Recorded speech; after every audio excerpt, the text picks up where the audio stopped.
जय श्री राधा रानी सरकार की, जय श्री कृष्ण भगवान की, जय श्रीमद् भागवत महापुराण की, जय माघ मास महत्यम की।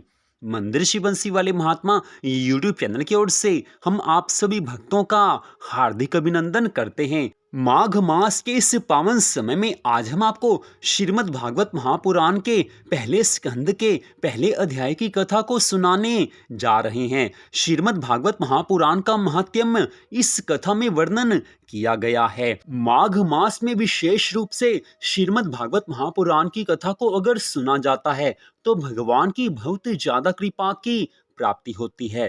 तो भक्ति सहित ज्ञान और वैराग्य की कथा आज हम आपको सुनाने जा रहे हैं, जो कि इस प्रकार है।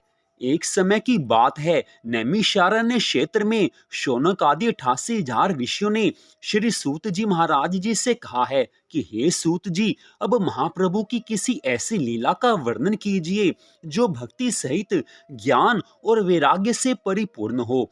इस घोर कलयुग में प्राणी अपने अज्ञान के कारण सांसारिक प्रपंचों में फंसकर राक्षसों के जैसे आचरण कर रहे हैं। सबका मन संसार सागर में डूबा हुआ है। धर्म के कार्यों में किसी का मन नहीं लगता। सबका सुख चैन नष्ट हो गया है और सब आठों प्रहर दुखी रहते हैं। हम लोगों की विशेष इच्छा है कि आप उनके उद्धार के लिए किसी ऐसी कथा का वर्णन करें कि जिससे उनको भगवान के चरणों की भक्ति प्राप्त होकर सुख की प्राप्ति हो जाए।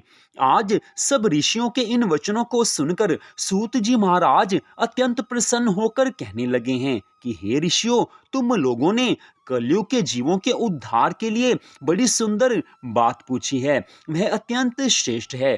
काल रूपी सर्प के मुख में पड़े हुए जीवों के उद्धार के लिए एकमात्र श्रीमद् भागवत महापुराण की कथा कही गई है, जिसे श्री वेद व्यास जी के पुत्र श्री सुखदेव जी महाराज ने राजा परीक्षित को सुनाया था। श्रृंगी ऋषि के शाप के कारण राजा परीक्षित जब गंगा जी के तट पर निवास करने लगे, उस समय श्री सुखदेव जी ने उन्हें श्रीमद् भागवत महापुराण की परम सुंदर कथा सुनाई थी। श्रीमद् भागवत महापुराण की कथा तो अमृत से बढ़कर है। जिस समय श्री सुखदेव जी महाराज जी ने राजा परीक्षित को ये कथा सुनाई थी, ठीक उसी समय देवताओं ने अमृत कलश लाकर श्री सुखदेव जी से कहा था कि हे महामुने, इस अमृत कलश को आप ले लीजिए और इसके बदले में हम लोगों को श्रीमद् भागवत महापुराण की ये परम सुंदर कथा को सुना दीजिए।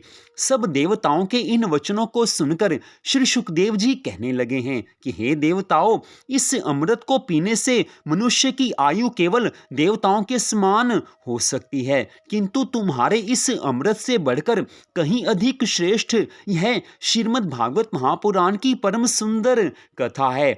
अमृत स्वरूप ये कथा है, जिसके एक सप्ताह पढ़ने या श्रवण करने मात्र से प्राणी अमर हो जाता है और वह मुक्ति पद को प्राप्त करके इस भवसागर से पार हो जाता है। विचार करने के उपरांत राजा परीक्षित तुम्हारे इस अमृत को त्याग करके कथा रूपी अमृत को ग्रहण करेंगे, क्योंकि अमृत और कथामृत में उतना ही अंतर है जितना कि कांच और मणि में होता है। आज श्री सुखदेव जी महाराज जी के इन वचनों को सुनकर सब देवगण निराश होकर लौट गए हैं। सूत जी ऋषियों से कहने लगे हैं कि हे ऋषियों, सनकादिक ऋषियों ने देवऋषि नारद जी को श्रीमद् भागवत महापुराण की कथा सुनाने के पश्चात कथा की विधि का वर्णन किया था।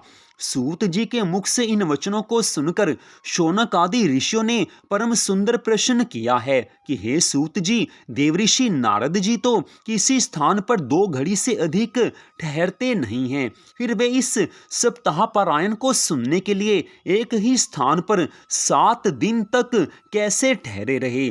सनकादिक से उनकी भेंट किस प्रकार हुई और सप्ताह यज्ञ किस स्थान पर हुआ, ये सब कथा सुनाने की कृपा कीजिए। सूत जी महाराज कहने लगे हैं कि हे ऋषियों, एक समय सनक, सनंदन, सनातन और सनत कुमार चारों भाई भ्रमण करते हुए बद्री नारायण में पहुंचे हैं। वहां नारद जी को उदास बैठे देखकर नारद जी से पूछने लगे हैं कि हे देव ऋषि, आप इतने उदास क्यों बैठे हो? आपके मन में क्या चिंता है?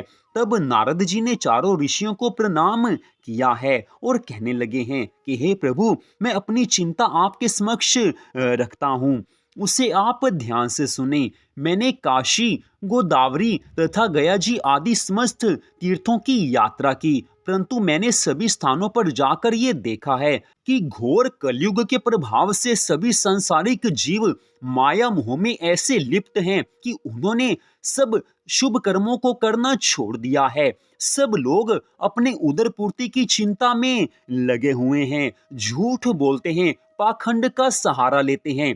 पति का मन पत्नी में आसक्त है, पत्नी पति में आसक्त है। धर्म कर्म की किसी को चिंता नहीं है। घर घर में लड़ाई झगड़े होते हैं, किसी को अपने धर्म का ज्ञान नहीं है।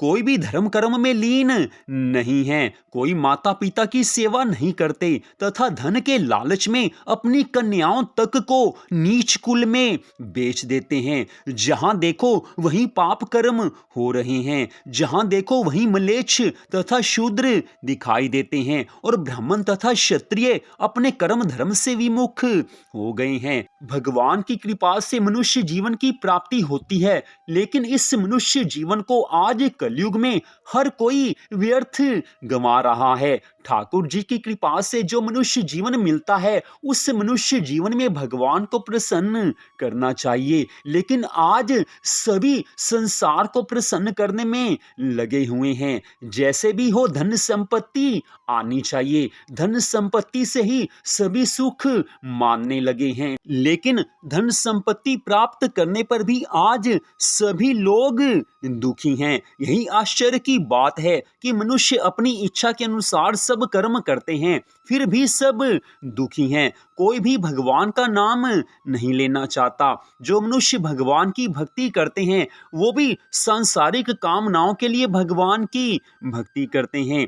आज मैंने सब और यही देखा है कि सभी लोग पाप कर्मों में लगे हुए हैं। सभी स्थानों पर उन लोगों को अपने धर्म से विमुख हुआ देख मैं जब मथुरापुरी में यमुना जी के किनारे पहुंचा, तो मैंने देखा कि एक जवान स्त्री यमुना जी के किनारे बैठी रो रही है और उसके पास दो वृद्ध पुरुष अचेत अवस्था में पड़े हुए हैं। वह मुझे देखते ही खड़ी होकर बोली कि हे महाराज, आप थोड़ी देर यहाँ ठहर कर मेरा दुख सुन लीजिए। मैं बड़ भागिनी हूँ जो मैंने आपके दर्शन प्राप्त किए हैं।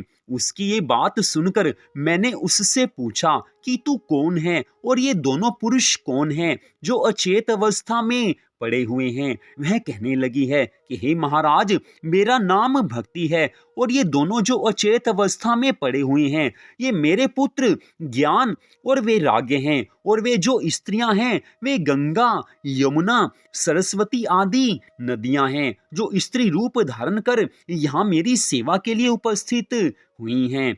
मैंने द्रविड़ देश में जन्म लिया था, कर्नाटक देश में सयानी हुई और कुछ दिन तक मैं दक्षिण में रही। फिर गुजरात में पहुंचने पर मैं बूढ़ी हो गई। अब मैं जब से वृंदावन में आई हूँ, तब से मुझे फिर तरुणाई प्राप्त हो गई है, परंतु मेरे ये दोनों पुत्र अचेत होकर गिर पड़े। इनमें बोलने तक की सामर्थ्य नहीं है। इनके दुख के कारण मैं अत्यंत दुखी हूँ। हे महाराज, थोड़ा सा सोच कर देखिए कि मेरे लिए कितनी लज्जा की बात है कि मेरे पुत्र तो बूढ़े हो गए, परंतु मैं तरुण ही बनी हुई हूँ। इन सब का क्या कारण है, वह सब मुझे बताने की कृपा कीजिए। इस समय आप ही मेरे दुखों को दूर कर सकते हैं। आज भक्ति महारानी के इन वचनों को सुनकर देवऋषि नारद जी कहने लगे हैं कि हे भगवान, जब भक्ति ने मुझसे इस प्रकार कहा तो मैंने उसको उत्तर दिया कि हे भक्ति, घोर कलयुग के आने से अब तेरी और ज्ञान तथा वैराग्य की कोई मर्यादा नहीं रही है। वृंदावन में आने के कारण, जो कि भक्ति का प्रमुख स्थान है, तू तरुण हो गई है, परंतु तेरे पुत्रों को कलयुग में कोई भी नहीं मानता। इससे वे बूढ़े और निर्बल हो गए हैं। ये सुनकर भक्ति ने पूछा है कि यदि यह कलयुग ऐसा ही दुष्ट है तो राजा परीक्षित ने उसे जीवित क्यों छोड़ दिया।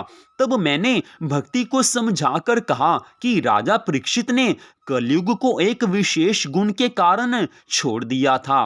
कलयुग में एक विशेष गुण ये है कि अन्य युगों में हजारों वर्ष तक जप तप यज्ञ दान तथा कर्म धर्म करने पर भी जो फल प्राप्त नहीं होता था, वह फल कलयुग में केवल भगवान के नाम का जाप करने से ही प्राप्त हो जाता है।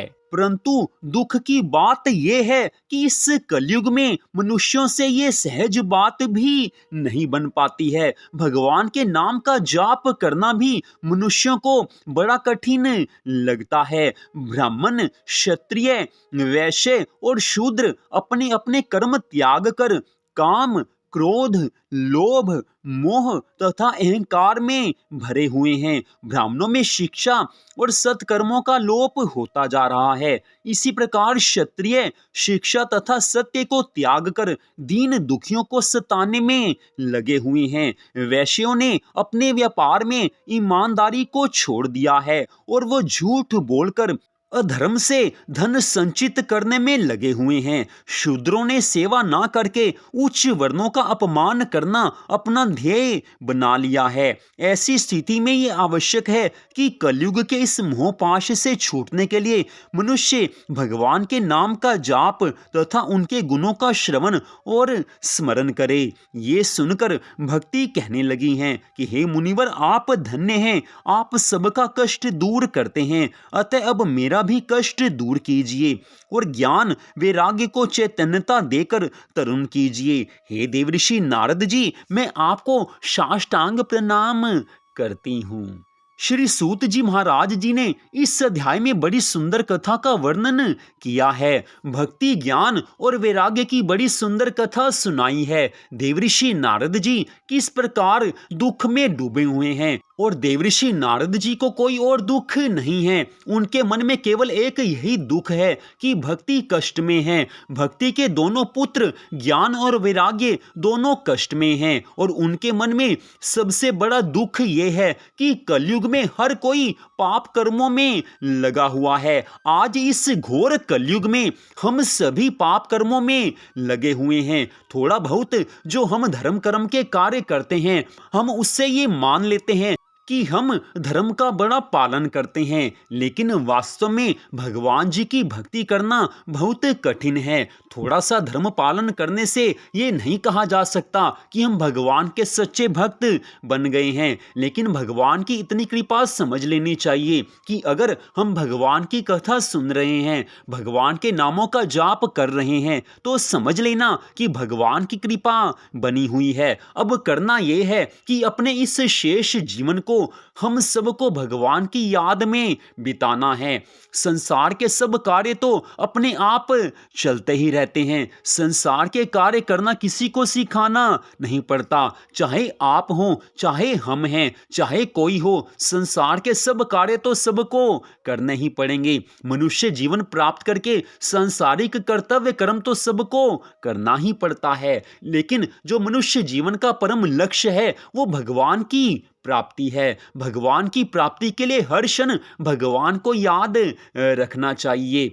और देवऋषि नारद जी ने स्पष्ट बताया है इस कथा में कि कलयुग में केवल भगवान के नामों का जाप करने मात्र से भगवान को प्रसन्न किया जा सकता है। अन्य युगों में तो बड़ी घोर तपस्या करनी पड़ती थी, तब जाकर भगवान की प्राप्ति होती थी, लेकिन इस कलयुग में केवल भगवान के नामों के जाप करने मात्र से भगवान की प्राप्ति हो जाती है। तो माघ मास के इस पावन समय में जो भगवान की बड़ी कृपा से प्राप्त हमें हुआ है, इस माघ मास में भगवान की ज्यादा से ज्यादा भक्ति कीजिए। माघ मास की कथाओं को सुनिए या पढ़िए, जैसे कैसे भी भगवान के चरणों में अपने मन को लगाकर रखिए।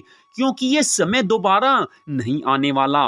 बीता हुआ समय दोबारा नहीं आता। सांसारिक धन संपत्ति अगर नष्ट हो जाती है तो दोबारा मिल सकती है, लेकिन मनुष्य जीवन का एक भी क्षण अगर इस समय बीता जा रहा है वो दोबारा नहीं आने वाला है।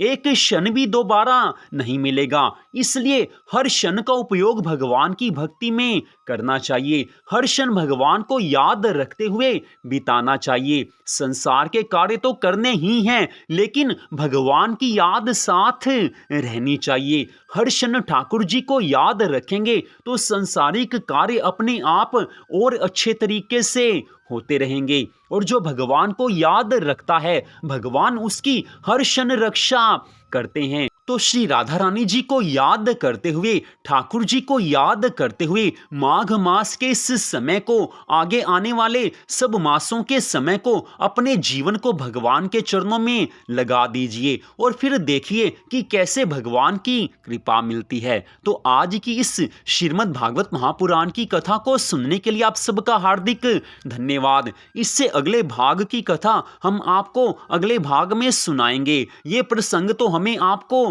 सुनाना ही है। तो आप सबका फिर से धन्यवाद। भगवान श्री राधा कृष्ण जी की श्रीमद् भागवत महापुराण की अनंत कृपा सदा आप सब पर, आपके परिवार पर बनी रहे, इसी मंगल कामना के साथ जय श्री राधा रानी सरकार की, जय श्री कृष्ण भगवान की, जय श्रीमद् भागवत महापुराण की, जय माघ मास महत्यम की।